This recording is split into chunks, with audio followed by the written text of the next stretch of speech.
Wait a minute. You are developing the game alone and the publisher is getting all the money and you just get a normal salary? Wasn't that your game? So you made this game. You have 7,000 reviews on Steam. This is basically you are a millionaire at minimum when you have that many reviews. At minimum. The game is selling for 14 euros, 15 euros. So the publisher that we're talking about here is the Iceberg Interact. Just calling me on Steam. Okay, I guess we can talk about this then. Good morning. Hello. Good morning. It's awesome. We were talking about your game, but I guess you can explain first who you are. Hello, my name is Toasty Stoop, also known as Wolf, which is my real name. I've been working on Blazing Sails for, I think, a little over 2 years now. I kind of lost track of time. Blazing Sails is not my first project, it's my second. So I have some experience in the game dev industry. I also went to university for game development in general. During my time in university, we focused on like kind of what you did. Make your own engine, though we used DirectX. We used C++, OpenGL, a little bit of everything. Also shader programming. But what's also important is during university time, we very much learned about other areas in the game development. So we also learned how to do 3D modeling, how to do concept art, how to do 2D drawings, like texturing, materials, everything. And I think that's like a very good core to have when you want to go into the industry. It's like have knowledge of every single step. So you also know what it takes when you ask other people to work on something. After that, I worked on my first indie project. I've only done indie in my career so far. It was a small studio in Brussels. We got some investment from the US. We got a project running for $1.5 million, which was huge. Damn. And it was a super fun game, super cool concept. We had really good feedback. What game was that? You want to share? Or is Ari it not out? and the Secret of Seasons. I'll put it in the chat. Okay. Damn. We looked at it last time as well. It was a fun project. It was very learningful, but it had a lot of like first-time project mistakes. Let's put it that way. Scope creep got the best of us. And while the game did really well, like it looked really unique on the PC and everything, when we started to port for Switch, we lost all graphic fidelity, and it kind of ruined the whole thing. On top of that, when it was released eventually, we had a huge amount of bugs that weren't solved fast enough. So our initial interaction with the players was just kind of undervalued. But yeah, that was it was nice to have a project done from the very beginning because I joined Ari. I was the third person to get hired, and I stayed there till the end, pretty much, when we were about 15 to 20 people. So even though I was like just fresh out of like university, I did have like a managing position. I had people to like coordinate and kind of like learn. Yeah, to deal with that. I'm not saying we were all like students. We did have actually like very talented people that we got from different companies. Can I just pause for a second? Because my baby is just going crazy. And I need to help my wife for a second. Yeah, go for it.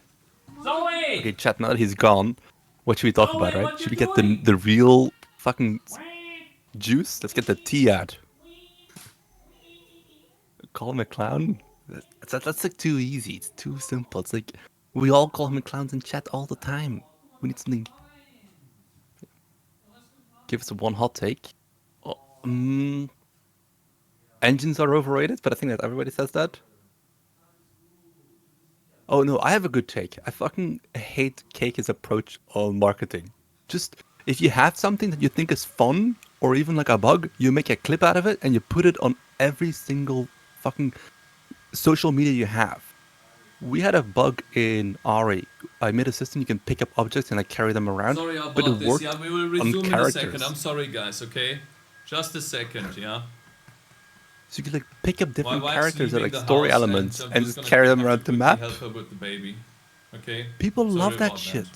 But man, Shut you're up, doing an Cake. incredible I'm talking. job explaining what you're doing. You know, that's awesome.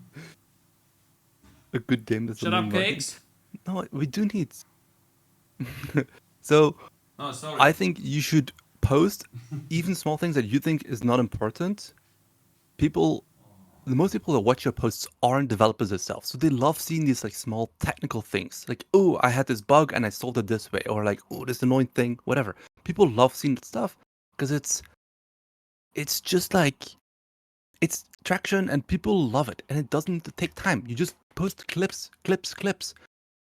I agree with Cake in the format. You have to have also nice little videos that kind of encapsulate, oh, this is the progress I've been making over the last month, right?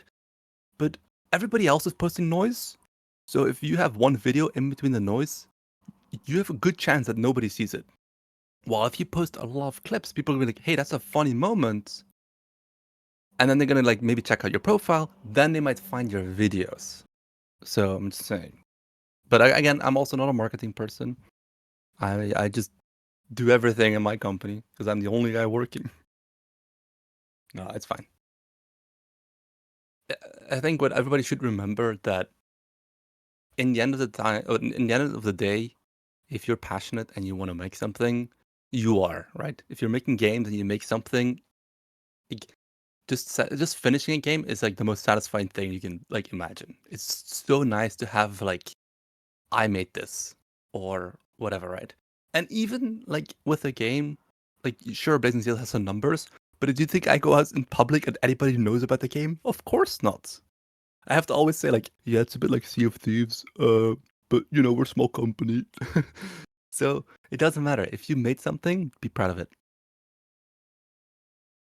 No, I don't know. I think Cakes is probably on the same page with this. You have to finish a game. Like if you don't finish a game, like, there's so many things you can't learn if you don't finish it. Setting up Steam pages fucking sucks, you know? Setting up like backend stuff, it sucks. It's like, I'll give an example. My girlfriend, she sells art like watercolor paintings and whatever, right? I'm not gonna link anything, but setting up the shipping is like the most painful part. And that's something you like don't experience until you get to that step. It's the same with games. Like making a game technically is easy. Releasing a game is hard. Yeah, I think I don't know if you're truthful, Rico, but I agree. Making an engine and learning it to do an engine is a lot of fun. But this is something that I think Cake could also improve on. There's something to be said about learning design patterns. Learning how to quote unquote correctly make a system is something that takes effort and experience. And while making your own engine can teach you some of those things, I think in general, just doing more gameplay systems as well can teach you that stuff maybe faster. So sometimes not focusing on the engine, but focusing on systems could be very good. What I used to do is when I finished my work and I would go home on the train, I would always work on like challenges. I would make myself challenges. I used to be huge on like pathfinding for enemy or enemy behavior and that kind of stuff, right? I used to make these challenges of like, how do I move a car? Because a vehicle, you can't rotate around its center point where you can with a character. Like A-Star, right? Exactly. I don't know if anybody knows the Unity A-Star, the pathfinding, A-Star pathfinding project, I think it's called. The Unity A-Star pathfinding project. It's made by a Swedish guy. It's a really good project. I think it's so much better than default built-in. I used to be a huge part of the community, like helping people out and work a little bit like on the code. Yeah, either way, like I used to love making these challenges of like, how do I automatically find points on the map for enemies to like drop down or jump up a platform? How do I make units in like a cluster move like RTS style? There's a lot of these things that I think breaking down into challenges and then only focus on the challenge itself can teach you so much more and teach you like I said, design patterns and the solutions for those issues while you don't have to focus on anything else. Hi, I'm back. Hi. Thanks for talking to everyone while I was gone. Again, no. We were talking about your back behind some trivial things. It doesn't matter. Yeah, that's awesome. Toasty Stoop, do you stream? I need educational stream to balance out Cakes. I used to do actual streaming quite a bit. I think especially during Ari, I used to stream some game development stuff as well. I don't know. It's like I think there should be a good balance between work and life in the end. I already have a really hard time at the moment. Like, no joke, I'm up till like 3, 4 a.m. every single day working. Damn, that's crazy. So I Yeah, want to but ask you why. yeah. And I want to ask you how you got, because ultimately what started this was, this is what you're working on right now, Blazing Sales. And Yeah. you're telling me that this is, you started this, like to get this correctly, right? You started this project together with friends? No, Who no. started this? Where is it That's coming the part from? you've missed. Ah, okay. So originally there's 4 people. There was 2 brothers and then 2 other brothers that were cousins of each other. And they all 4, they started this project. They all had some like interest in game development, and they were good at art. They're good at art. They're good at level design. They're good at game design. The only thing they sucked at, and they only learned by doing, is the programming part. So what that means is basically the entire game, what they've made is all in blueprints. This game is literally 100% blueprints, Blazing Sales. Unreal Engine, by So the way. blueprints, by the way, is Unreal Engine, exactly. It's a visual scripting tool used in Unreal Engine, which I think is phenomenal. Because on the one hand, it shows you how powerful blueprints can be, or how powerful visual scripting can be to still make a amazing, like, big project that is, quite involved. Obviously, performance is not always the best, and there's also something to be said about cheating issues, but we'll talk about that later, maybe. Because it's They basically multiplayer, made your the game, right? base of the game. Yeah, exactly. They based this game entirely through blueprints without knowing any programming really, and just learning by doing. And I'll give them this. I think that's brilliant. I think brilliant not in a smart way, but it's crazy that they've been able to achieve this, is what I should say. I want to That's not an quickly easy chime feat. in with this. I think what you're saying is really the key that most people don't, that start out, that most people don't, like they don't see it at first, where you learn, essentially you learn the most just by trying out something, and there's not going to be a tutorial that's going to teach you how to make your game. Essentially, that's what they made. And it's a really good example of, 100%. it's a really good example of some people that are just trying out something and it works for them. And I think that's the best way to get into game development and anything in general. Okay, I'll so check you the joined them, screenshot right? Here. Yeah. You do end up. I'll put it in Discord so you can pull it up. Ah, I see. That's Obviously, you can another. show this on stream. Oh God. So obviously, because they're not programmers, they don't have a lot of like understanding of structure. So you end up with code like this. Goodness. This is terrible. At least this one is commented. There's a lot of classes, or there used to be a lot of classes in the game worse than this without comments. It takes sometimes hours to just read through what this is trying to accomplish. Yeah. And this is where I come in, right? So, like I said, about 2 years ago or so, I was finished with Ari. I was looking for a new project. I ended up, coming across them because they lived nearby. So it was like, I could try it out. I joined the team as a technical, basically, point. They, like I said, they weren't programmers. Some of the more tricky things like player progression or player stat tracking and those kind of things were out of their scope of capabilities. And that was it. Like I did those things and we're like, okay, game is pretty much done. We're pretty much ready to release, right? We don't have much more we want to do with it.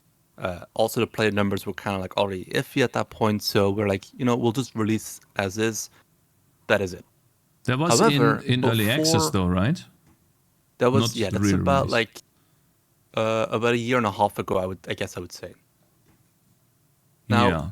what happened is before we released, we got contacted by Epic, and Epic is like, "Hey, we came across your game. We really like this project, and we want to work with you."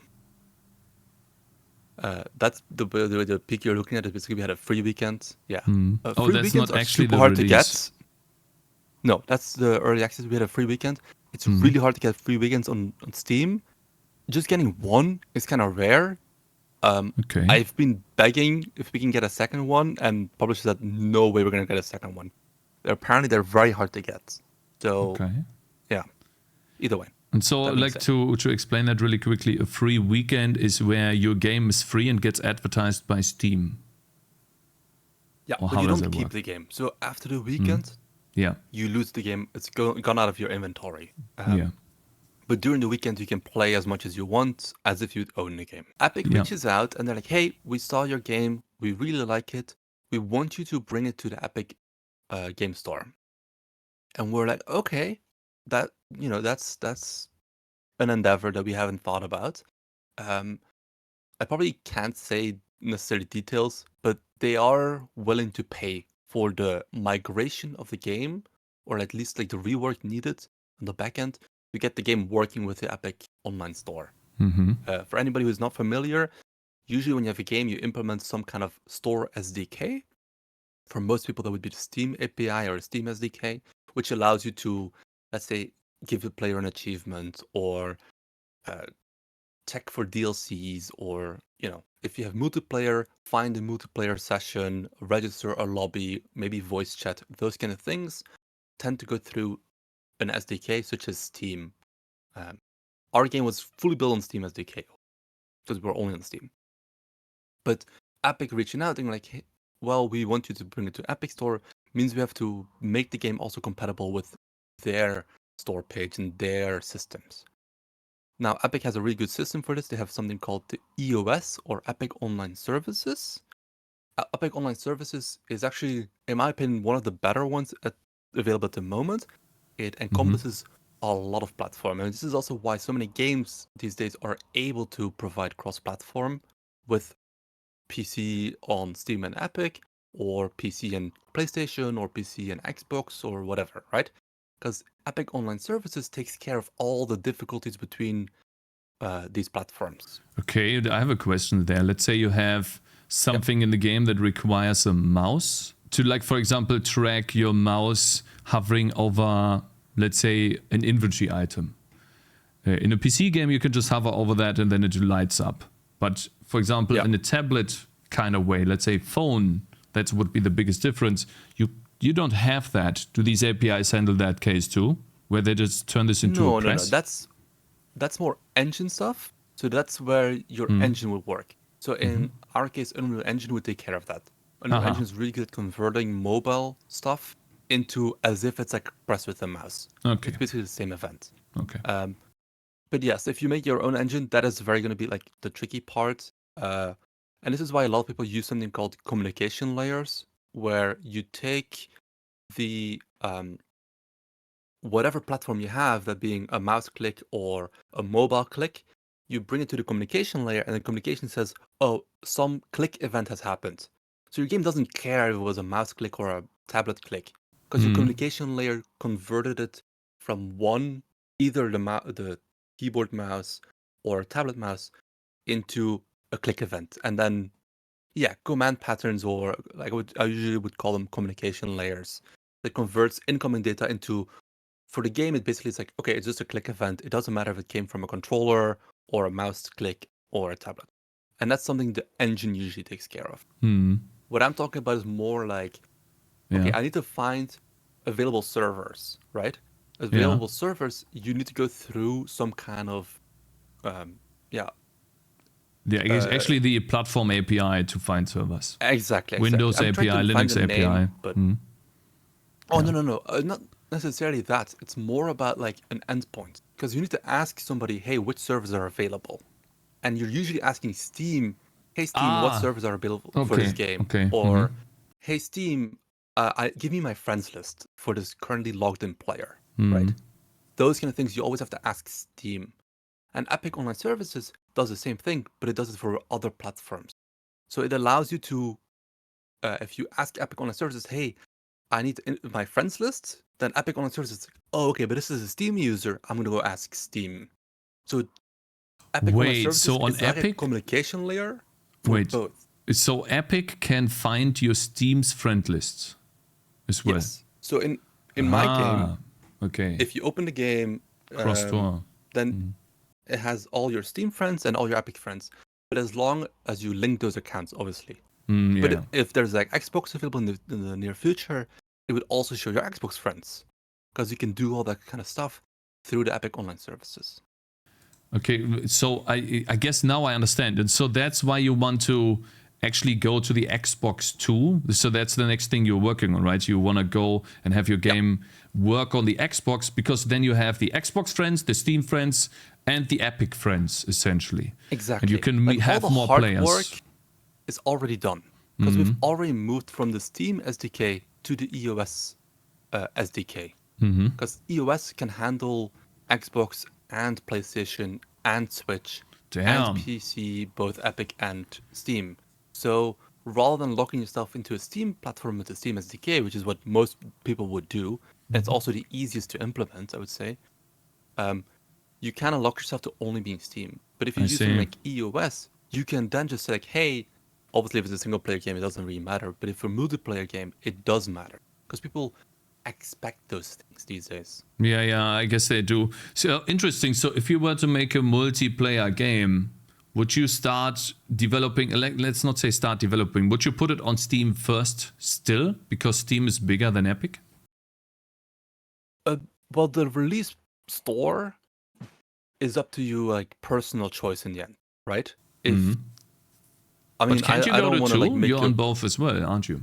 I mean, yeah, I'm on both. Of course you can. But let's say if you had to choose one first. So let's say you're going to put out a demo version first. You know, you want to build an audience for your game. You just want me to say put it on this, right? No, it's like, it depends. I think... okay. Look, Epic, don't sue me, please. But it's like, no offense, we see even Epic people who have the game on Epic buy the game again on Steam. Because they just want to have the game on Steam rather than on Epic. And that just says something about like maybe some of the features that certain platforms offer, right? Yeah, it's like, you'd be surprised how many people, like, even while we gave the game away for free on Epic, our sales on Steam increased so much. Like, people see the game for free on Epic and they just go buy it on Steam. This is so funny, like, man. Oh man, it's like crazy. It's crazy how, yeah, you know, Gaben doesn't need to do anything, okay? He always wins. He won, yeah. Yeah, this is so funny, man. I think there's something to be said like about how they run the store, right? I think Epic can be a good competitor, but they just have so much work. Like, no offense, right? But where are the avatars? Why can't I set a custom avatar for my profile? Why can't I just have like a normal store experience? It's always a little bit weird, right? Wait, so you can't have an avatar like basically an icon? No, you cannot. You cannot do that on Epic. Oh god, okay. Yeah. Like that should the be Epic basic online services obviously support it, right? Because they need it for other platforms. Yeah, for Steam, yeah. Either way, I'll go back to the story now. So I joined the team, and when Epic reached out, I basically had to rework the game using the Epic online services. Now here's where our big dip happens. So as you saw on our Steam charts, we had a long time before release that literally the player base was dead.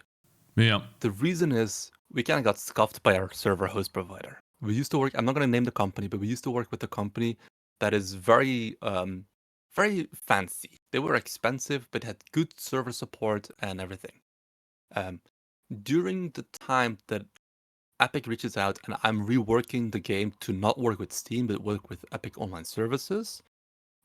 Also, I had to upgrade the engine because the engine was outdated. Unity, not Unity, Unreal Engine from version 4, you said, to something else? No, at that time, I reworked the engine from 4.21 to 4.27, which, yeah, wasn't easy because I had to take out Steam SDK, remove it, get the game to compile without Steam.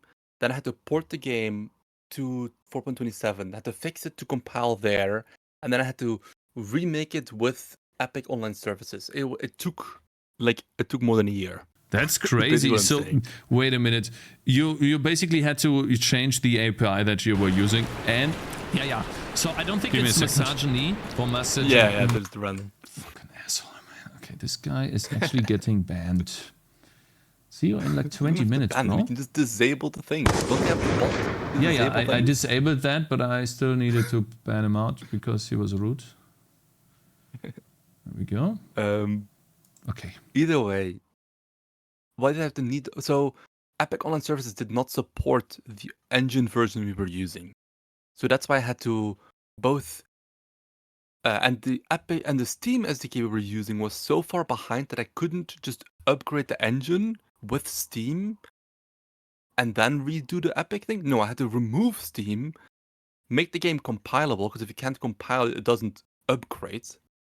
Yeah.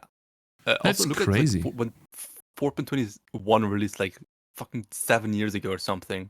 7 years ago, 4 released. The 4.21. Yeah. It's been super long. Either way, it was a pain. It took a year. I will be honest, I did slack a little bit, maybe left and right. Look, if nobody's checking up on what you're doing, you might just go to YouTube more than once, okay? I have a question on that, because I think that's the perfect time to ask that. You were saying, and maybe you can get into this or not, I don't know, you probably can't, but you are working on this game alone, and let's say you I don't know how much the game makes monthly, but there's probably a hefty chunk the game makes monthly, but you're getting paid a normal salary. I think we'll get to that. We'll get to that? Okay, so because that's what I just don't understand, right? Because you're basically working your ass off for them, for the publisher. But I guess we'll get to that. We'll get to it. I'll let you continue then. Yeah. So I reworked the game. Obviously, the company is in need of money in the meantime. So the other people, the other 4, the brothers, right?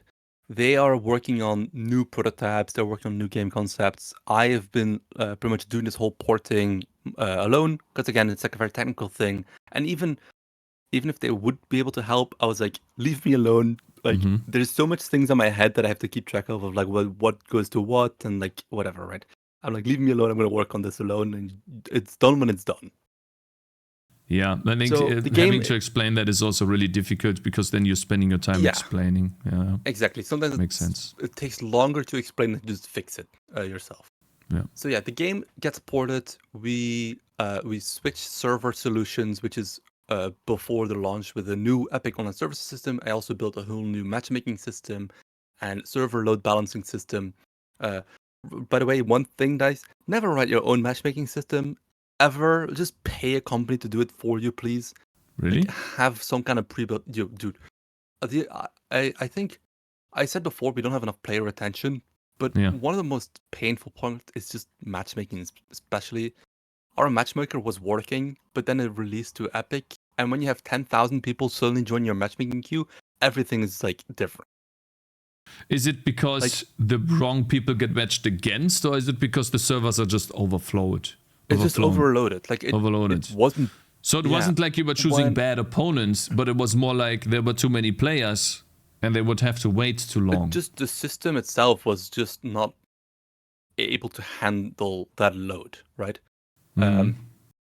Because again, it was tested with like maybe like 100 people or whatever, right? But making a system work for 100 people is very forgiving.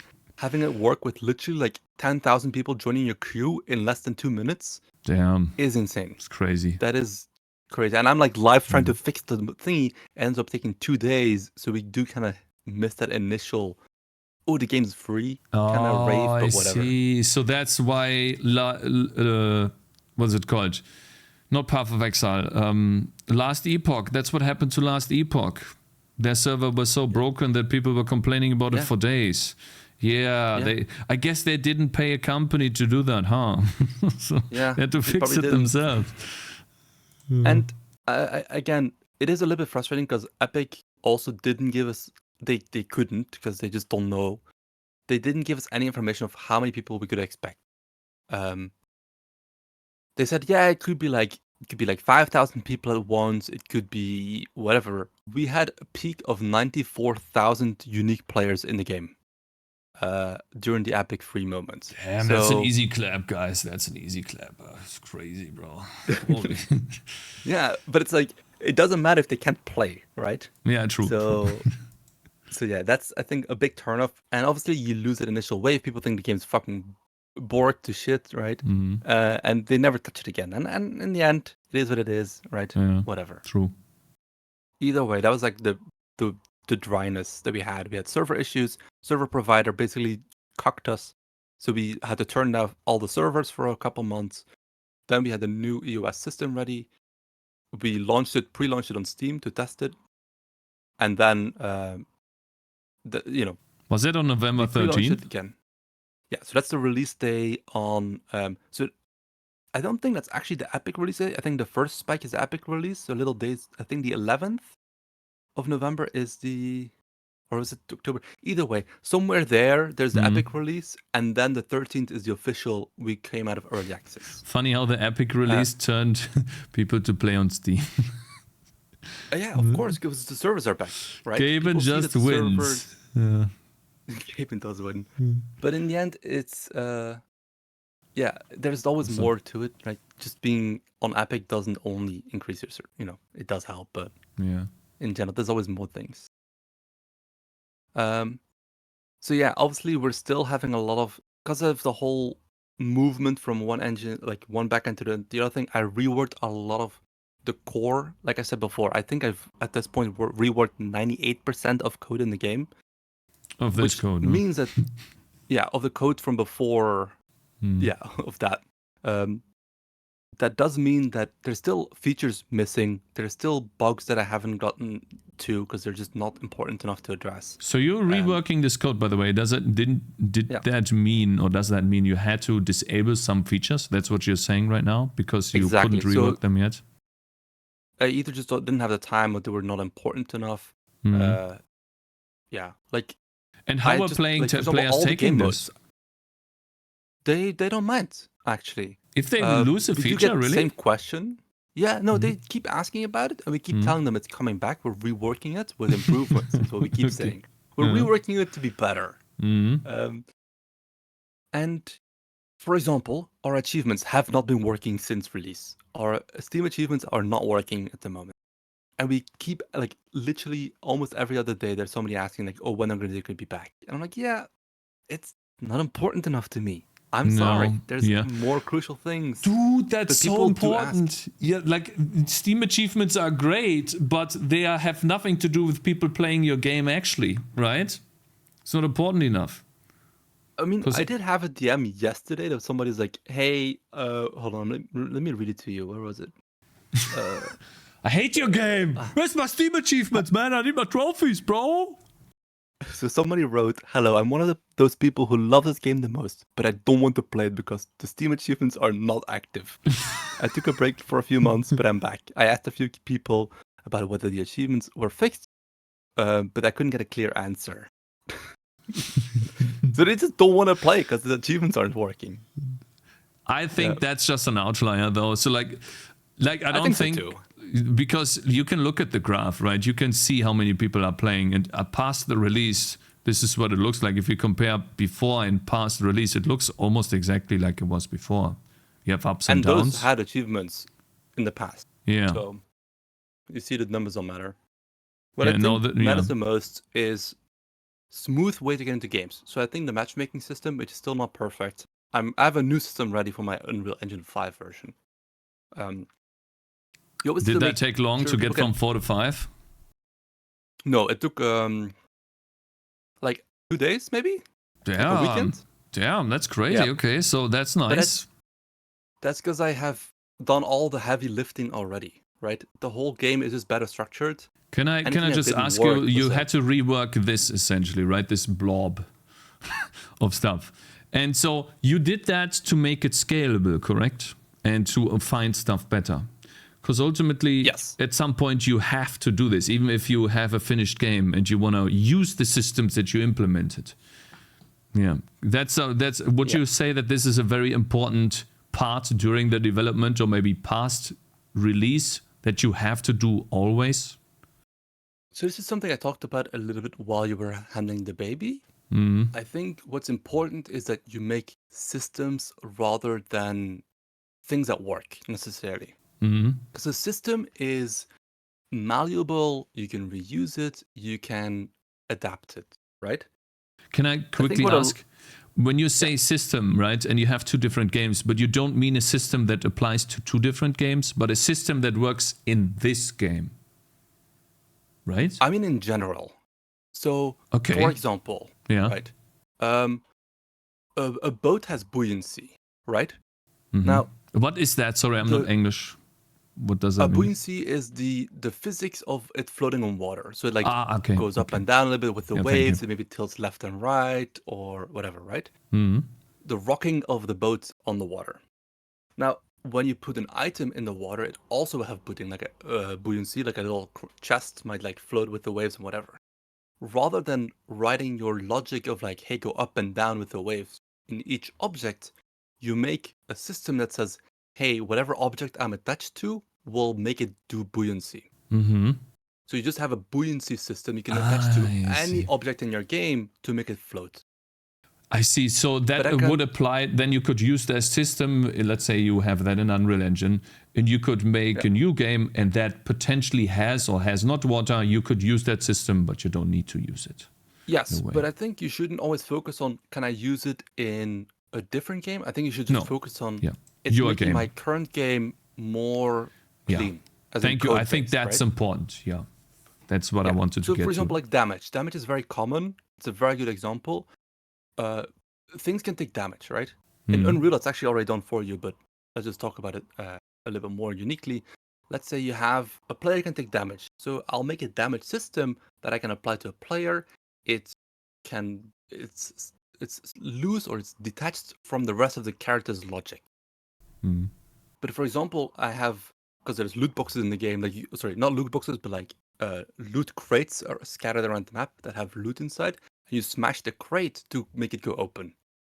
So what I did is I applied the damage system to the crate.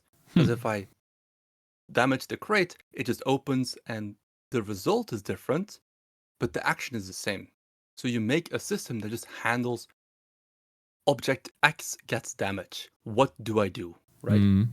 And you can do this for a lot of things, but I always think about it this way, like try to make it as small as possible. It could be polymorphism, but you could just do it like events as well, right? You could just have like a base thing that's like damage system that fires an event of player is or object is destroyed, object took damage. It's interesting I how love working that's with events. Yeah, it's interesting how that's different in Unreal Engine than in C++. I guess it depends how you structure it, of course. It's also C++.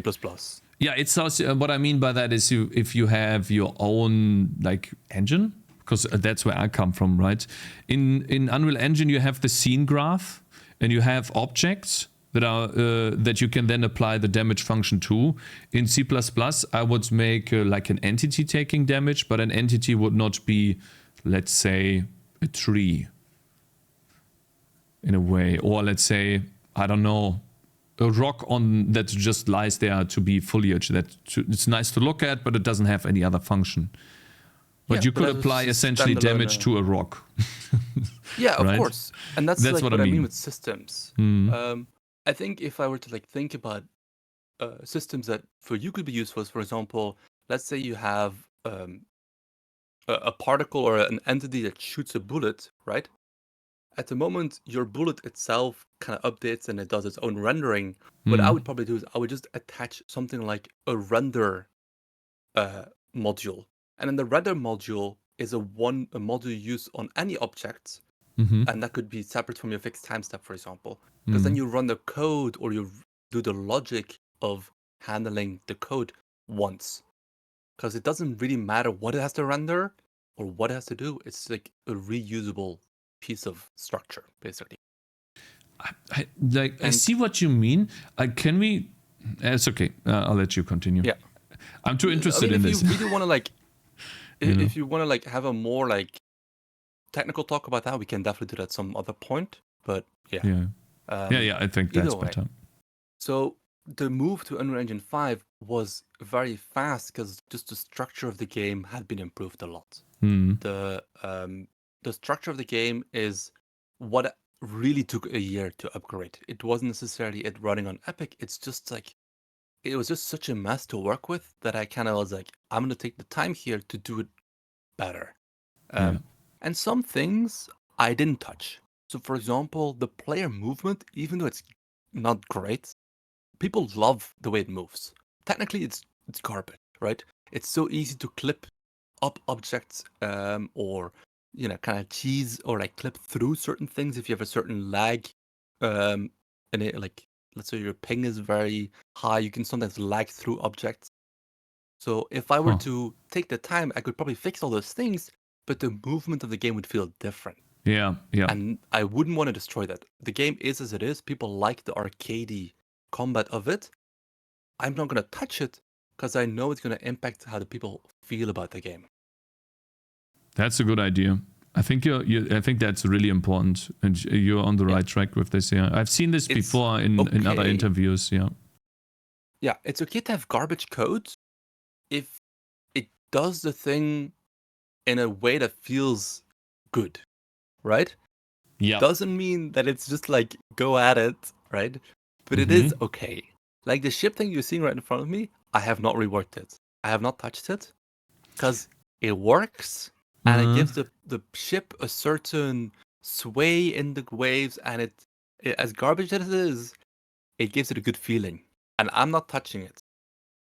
And yes, I know performance-wise, I could probably rework this and gain FPS left and right. Really? Just for the boat?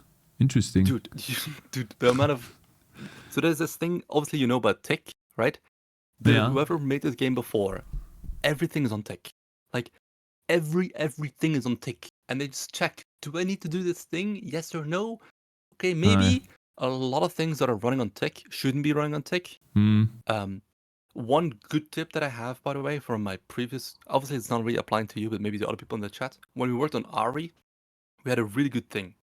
We had a global class with slow tick, fast tick, Smart. slow tick, medium tick, and real life tick. Smart. And it's like it's a delegate you could subscribe to, and it would basically, let's say you have something like a UI element, right? You don't need to update it every frame. So you could subscribe to, for example, the slow. I think we even had a very slow tick. That's only like once every like half a second or every second maybe. Yeah. You could subscribe to different tick durations to basically quickly have an optimization in place. Essentially, can I quickly I have a really good example. Let's say you have a game where you want to do pathfinding in a 2D game, and the enemies need to find your character from wherever they are. And you don't do this in an engine. This can be very computationally expensive, and instead of running it at the fixed time step, which would be, let's say, 50 times a second, you run this, and that's what he means by slow tick. You run this once a second, and then you make a decision only once a second, which is still enough for the units to make a decision in real time. Maybe twice a second. That's what you mean, essentially. In that way, you gain a lot of experience. Performance. Yeah. There is one thing you need to be very aware of, though, when you implement such a system, is you need to stagger your slow ticks. Because if you have a slow tick, let's say, for example, every second, you're going to have enormous performance spikes every second. This is what Codengry is talking about. He doesn't like that because it might lead to performance spikes. How do you handle that? Do you stagger them? Yeah, that's what you said, right? You stagger them. Exactly. So you stagger them. Again, I kind of simplified it, but basically in our time management at Singleton, it would automatically kind of sort that for us. And again, performance stuff, events, I forgot the name in Unity, but you can like set markers, I think it was called, to certain functions. And then when you look in your profiler, you kind of know like, okay, this specific thing, and again, this is a while back, but you could set maybe like priorities to certain tick events and whatever to kind of like have it, okay, we know, for example, that this tick event takes X amount of resources. So we're going to, when we stagger it, we're going to not put any of the other tick events in the same stagger point. That way, kind of like you could kind of customize that as well. Either way, in a simplified way, if you want to save on some performance for like some things, because everybody just runs everything on every tick, Just make a system that's like slow tick, maybe very slow tick, and then like a real time or whatever you want to call it. Yeah, But I I saw think that's that. like Yeah, it's a really super good easy idea. optimization that anybody could do. It wouldn't work for you, I think, because of the way your game works. But yeah, Yeah, I don't think I that's basically can make. Actually, I think yes. Well, maybe it depends because it could work for making a decision who to attack. Because that's essentially a game mechanic as well in tower defense games. It could potentially be used on. Okay, so this guy makes a decision every half a second who to attack, and then he usually finishes. So that's what Who Am I was talking about. But you don't need it, right? Yeah, I don't need it. Right, but essentially the developer of Crystal Guardians. I think you're doing that in your game too, right, Mr. Who Am I? So yeah, that could be something. But other than that, so far I've not encountered that. But it's a good thing to do and to know about. Not many know about that this even exists. That's a really important thing. it's definitely something you have to like. It's easy to get into. It's hard to perfect, I would say. Kind of like Coding Grease saying there's also some stuff you could do with like spreading logic across different frames and so on. I think his system is great, but you also need to like you need a better overview of your project in that way as well. I think I'll just say it like this. Basically, for the most people here that are probably just making something in Unity or like in Real or whatever, right? It's a simple first step to learning how to do it better, I would say. So for example, let's say you have your UI elements, make them go on a very slow tick, for example. And it's the first Really? learning step. Yeah, because you don't need to update most of the UI every frame. But don't you? What happens if you move your mouse really fast? Okay, but the mouse is separate. I mean, like the HUD elements. Sorry, I should say HUD elements, for example. And also, you could also make your UI event-based. I like, talked a bit about events before. Events are super nice. Delegates, people, learn about delegates, please. They're so powerful and so underused. Yeah. What do you think about immediate mode UI? Have you seen my game with this? What do you think about that now that you're talking about UI? I have never encountered UI like how does a UI lag in games in Unreal Engine? That's my question, I guess, because oftentimes UI lags out the entire game when it opens. Like I don't understand that at all. How? I think what most Unreal Engine games do wrong, and mine included, is the way we handle references. So, to give an idea, in Unreal, if you have an object, let's say your character, right? Your character has a reference to, let's say, the ship you could potentially be standing on, right? So there is a reference kept in the variable list ship reference. Now, by default, people will use something which is called like a hard reference. Hard references will basically mean at any given point when this reference exists, even if it's empty, it will load the ship in memory.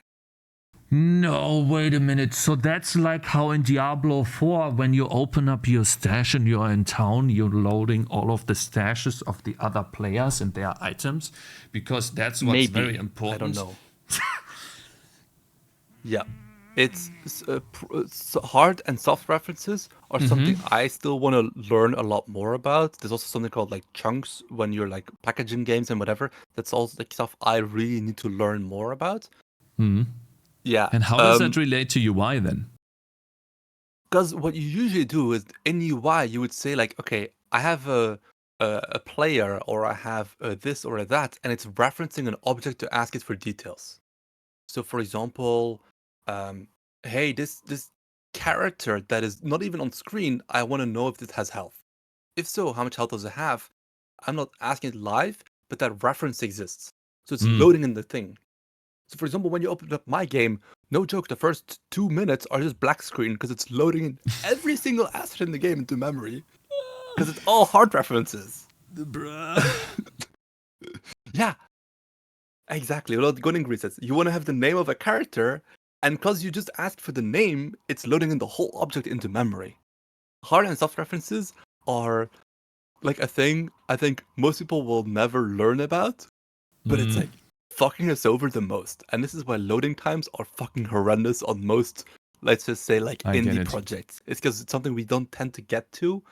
This is why companies that are big have just so much better looking games and so much faster loading games. It's because they don't do the fucking soft references. No, they don't. The No, soft, they don't. hard references. Sorry, They are is what, terrible like, we too. do. They're terrible too. Okay, like I played Diablo 4. Exactly. Okay, yeah. Wukong so fast. Yeah. I kind of have to leave you for a second again. My dad's calling. Yeah, that's okay. Sorry, I can't make extended busy things. boy. I'm gonna have to AFK, but Yeah. maybe you can answer some questions from In chat. the meantime, yeah, maybe chat has some questions and they can kind of throw. I saw some like stuff. I haven't been able to read the whole chat because I've been trying to focus on your face. That sounds weird. No, Coding Create. I don't have access to the GDC vault, but if you can just download the video and send it to me, that's fine. Are there any game purchases? So I actually do not have any in-game purchases. The reason why is fucking EOS. As much as I love it, it also causes issue. Like I said, if you own the game both on Epic and on Steam, because you got it for free or something, and then maybe you bought it, whatever, EOS is not able to give me, or aka the game, any information on your Steam data. So what tends to happen is, let's say you buy it, or you got the game for free on Epic, then you bought it on Steam, you linked your accounts, and then you buy a DLC on Steam, it will not show up in the game. Because like EOS is like, oh, we found you on Epic, you have it on Epic, so we're validating you as an Epic user, even though you opened the game through Steam. And I can fix this, like, because I can like remove a copy basically from your Epic library, so to speak. But this is like one of the reasons I'm afraid of adding any in-game purchases, because of the amount of support tickets I'll probably get about people who bought something and it didn't show up in their inventory. Because, like I said, due to some like weird authentication thing between the two, about this. Okay, I'm gonna write that down. Coding Guri, I think that's super valuable. I really want to learn more. There's a GDC about how to talk. save my project. Really? There's a GDC talk about how Decima Engine manages those things, but it's still behind the vault. He's talking about the hard and soft references. Really? Yeah. Okay. Cool. And I just read something interesting as well. Walking through a cave to load the next level is patented. Oh, I don't have that, so I'm safe. Yeah. No, but dynamic loading is really cool though. Like async stuff, man, I love async. How do you get the Sea of Thieves assets? Yeah, we just ask. I actually do have a person on my friends list that works for Rare. So wait, shh, chat. We're gonna keep this quiet, okay? I sometimes get inside info on when big updates are coming ahead of time, so I can schedule my updates. So. Wait, so you know what type of updates are coming because they tell you? No. I don't get the details, but they tend to give me like a heads up. Hey, like we're working on something big. It's what he would like tell me. And I'll be like, oh yeah, something big. I'm like, okay, I need to work on this update. Yeah. It's just someone getting fired. Know, okay, yeah. Someone they can't see this. Okay. Fred1, basically at the moment, so we used to be 4 people that made the base of the game. I am now the currently only developer maintaining and upgrading and maintaining the game basically. And I would ask you, like, what is maybe it's just too negative, the question, but I still want to ask you, like, so what is the incentive for you to keep pushing yourself so hard for this game when the publisher has all the power? Oh yeah. Okay. That's like something I don't understand. Yeah. So, like I said, after the game was released, yada yada, right? We didn't have a lot of luck with getting a new project started. The other 4 people who were working on prototypes, one of them ended up already quitting, so we were only 3 people. They had some disagreements about what we should be doing. Some of them wanted to do another big project, some of them wanted to be smaller projects. So there was a bit of like a internal struggle, let's say, right? So they just decided, you know what, we'll just call it. they weren't already working on sales for like more than a year at this point. So for them, it's like, yeah, well, we don't have to keep the same company going with different ideas internally. We'll just do our own thing each. And that's actually what ended up happening. So the company, Get Up Games, has closed. The two of the developers started a new company, and the other one is working for a AAA studio somewhere that I'm not going to mention either. That's okay. That's totally okay. Yeah. Either way, everybody's doing projects. Now, there is a little catch. When Epic reached out for us to release the game on the Epic Store and also include it in a free weekend, there's a little thing in our contract that says they can release the game twice for free. Okay? We don't know if they will. We know it's not currently planned anywhere in the future, but technically we've only had one free release so far. It's possible there's going to be a second. Now, the publisher is afraid that if this said second release would happen and the game isn't functioning anymore, that Epic's going to be like, hey, remember all this money we gave you? How about you give it back? Because you basically broke the contract by making the game unplayable. Okay, now, so that's why they need you to keep it in check. That's part of it. Now, I will be honest, I don't think that's the biggest fear. What's also important is the game still makes money. We still, like I said, we make enough to pay the servers, we make enough to pay me. The game does make money. I'm not going to say like a lot, but it makes enough to keep it going. And that was kind of the deal. The publisher said, like, look, we'll hire you on. I have got short-term contracts. My contract is actually ending in a month or so. Bro, I'm probably going to get renewed. Isn't that crazy? I would be worried that I was going to be out of a job. Like, what do you do to stay safe? I did ask them about a month ago, like, hey, for example, the Xbox Sports that I've been working on, that was like basically the terms of the contract, right? They gave me 6 months. We're going to do Xbox Sports. Yeah. It's been 5.5 months. I don't have my dev kit yet. So I did tell them like a month ago, like, hey guys, like, no offense, but I don't have my dev kit. I don't have the tools them already. Yet. Okay. I'm like, you can't expect me to still complete the requirements for the contract in like a month and a half, right? So yeah. I'm pretty sure they're gonna prolong me. I did kind of poke about this. I'm probably safe. And truth be told, if they fire me, I don't care. I'll just go find a different job. I've got the portfolio. I've got the skills. Yeah, you do. I'm not worried about it. Like, it's fine. And I could just buy the game back. I could just go to the bank, get a loan, just buy the whole game out of them. Oh, you could? Really? So the IP, essentially. I could probably just buy the IP if I really wanted to. Huh. I did consider it when it was originally going to be sold to the publisher by the Get Up Games crew. I was like, well, I mean, if it's only, $30K, I mean, I could just pull that out and just pay, you know what I mean? Yeah. Why did you decide not to do it? I still believe there's potential.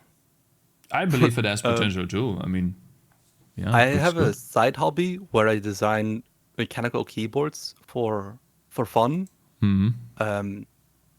I design like the PCB basically, and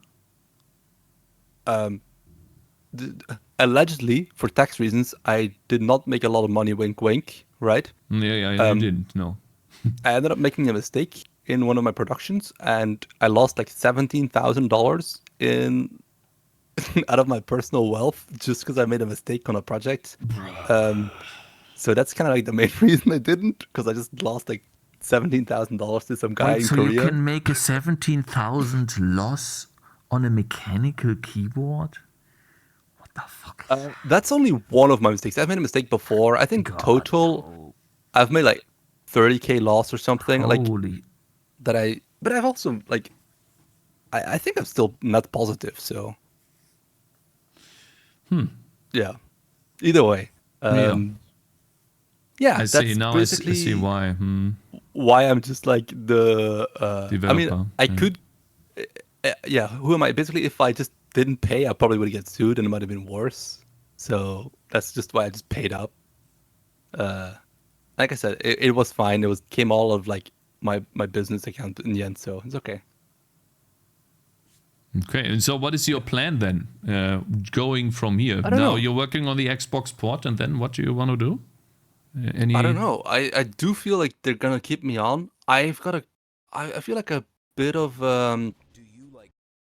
so because they're a publisher, they don't really make games themselves, but they obviously have games that they support and kind of like run with because they're publishers, right? They have currently internal one artist that does a bit of work for everybody. And this is what I meant. Like, I have resources available. If I need an artist, for example, I'm planning to do new DLC. So I'm like, hey, actually, I'm supposed to be having a meeting like 20 minutes ago with her, but I'm just telling with you, it's fine. Um, I'm like, hey, I need you to do this art for me. But every game that's part of the publisher can basically request her like resources additionally if they need it, like a little bit of help, left and right, whatever. So yeah, I have these resources available, and I feel at some point they might make me like an in-house assistant for other companies. That I would be the guy who's like, oh, this other developer we're working with, they need some technical help with, let's say, for example, Epic Online Services. And you could go there, you, help like, them. that I would go and help them with their project. See, so you want to I have feel like like some that's sort of management the position. Yeah. Yeah, but in the end, I also don't know if I want to do that because I did tell myself I never ever want to touch Epic Online Services or in multiplayer games with like a fucking 7-foot pole, because in the end, it's so much pain. Interesting, but you Is it sound time? like you don't want to make your own game, even though you could. I definitely could, but it's also like I'm bad at like managing myself a little bit. I would probably just slack off, and not get anything done. I'd probably be overwhelmed with, oh, this thing is not gonna work because that game's already doing that. The one thing I keep telling myself is that don't look at Sea of Thieves or what they're doing in detail, because I don't want to feel like, oh, my ideas were either limited or copied, if that makes sense. So I just know in general, like, okay, there's a big update coming. I'm gonna make a big update, but I Okay. don't look at the details, because if I look at what they're doing specifically, I'm gonna be like, oh, I cannot do this in my game, because I feel like I'm gonna feel copied. Everything needs to come natural. And I look at other games, right? For example, I got some inspiration from Sorry Crab to Champions. I interrupt got some you. Fuck, inspiration my from like dad is Hunt. here. I'm sorry. I'm so sorry. God damn it! I just No, it's okay. can't have a conversation, man. God damn it. It's definitely good to like be inspired, but you also need to feel like it's not because another game is doing it that you can't do it in the end. I'm so right? fucking sorry, bro. My No. dad is here because he planned to come today. So All good, all good. I probably have to dip anyways because I don't want I don't want to advert, but my girlfriend is launching Kickstarter campaign, her first big project in like 7 minutes, and I want to be there to support you her. wanna So. post the link in chat? We can advertise the link for But you. I don't know. It feels like I don't want to be like a sellout. No, it's not as like if you don't want to post it, it's fine. I need to. No. Oh no, I'm posting it because I know it will make her happy. Hi, this is your phone. Wait, is it this one? Okay, sorry guys. I don't want to sound like a cop out, but girlfriend, you have to support the girlfriend. You know what I'm saying? Promotion. Wait, why is this? Okay, here. Link. I definitely am very much willing to come back at some point. I definitely feel like there's probably some questions chat might have, that that I want to address. I also very much know that yes, I have experience in the hobby, but in the end, I've only worked for indie communities or indie games. If I were to look at myself in the future, I would love to be part of a bigger project like a AAA studio to get a better understanding of bigger systems. So I've talked about like those hard and soft references, for example, or some kind of like chunk loading or whatever. Those are things I want to learn more design pattern, and part of that I think I could pretty much learn faster by joining a big company. The problem like working with indie is I never have somebody to ask like, hey, how do you think this should be done? Am I doing it the correct way? Whatever. Yes, it works, but I want to learn more about, how to make better games. So yeah. Yeah, fuck Cakez, by the way. He just left me. What is this? Guy, it's unbelievable. His dad... He sees his dad, like, probably, like, the majority of his life. Like, can't he fucking hang out with me for, like, 1 second? What the fuck is his behavior? Unacceptable. These fucking... They're all the same. Keep going, All right. dude. I'm sorry. Just keep No, all going. good. I'm sorry. This is so fucking stupid. And he left again! It's okay, guys. Okay, I think this will be our goodbye, right? We will, like, wave each other, kiss. Again, I think if you guys have more questions, I would love to be back. I'm always available. I just sit here in my chair most of the time, so... Yeah, no, thank you guys for listening. Again, I'm not a professional either. Like, yes, I'm getting paid, but, like, I don't feel professional because I feel like... Got your girlfriend on the call? No. She's just too stressed about it. Also, thank you guys for the Kickstarter thing. Like I said, we're going to go live in 4 minutes or so. So it should be at 3 p.m. German time. I'm not in Germany, but that's like in 4 minutes. You're allowed to share the numbers on how they get made? I don't know, Shade11. I don't have any details on the sales page. I've only... Oh man, please come back someday. Yeah, I have analytics.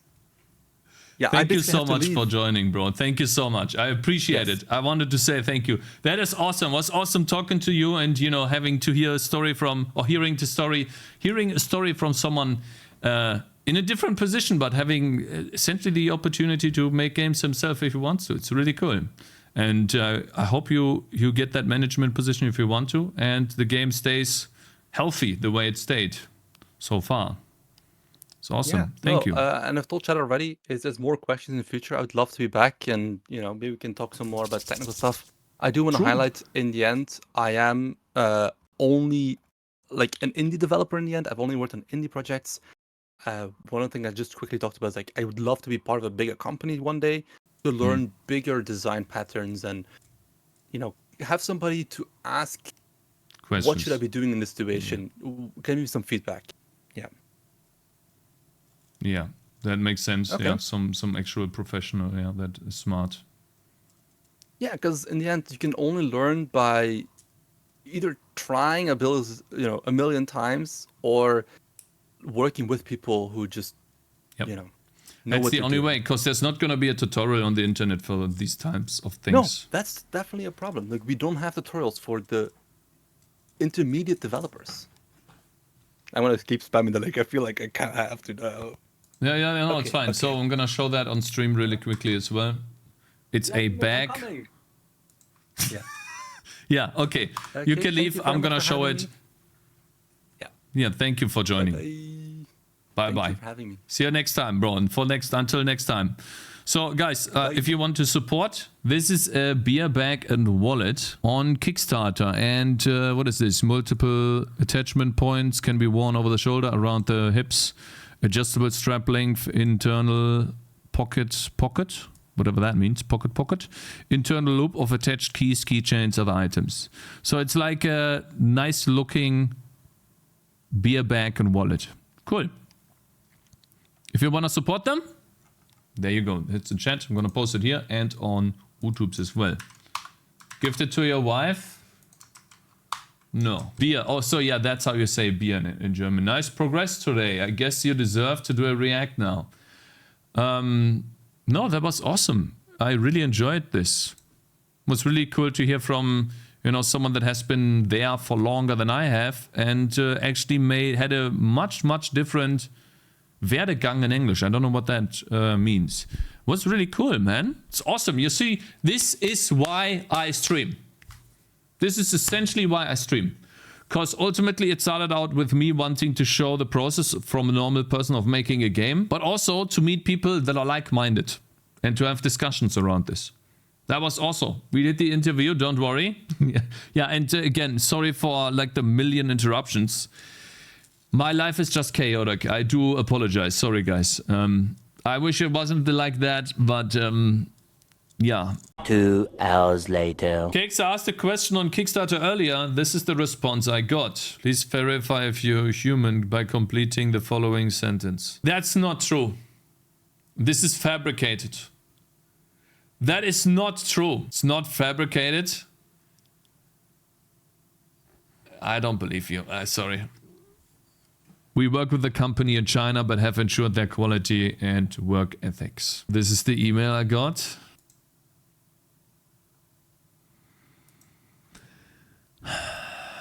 Okay, guys, we're not going to do another interview with Toasty, by the way.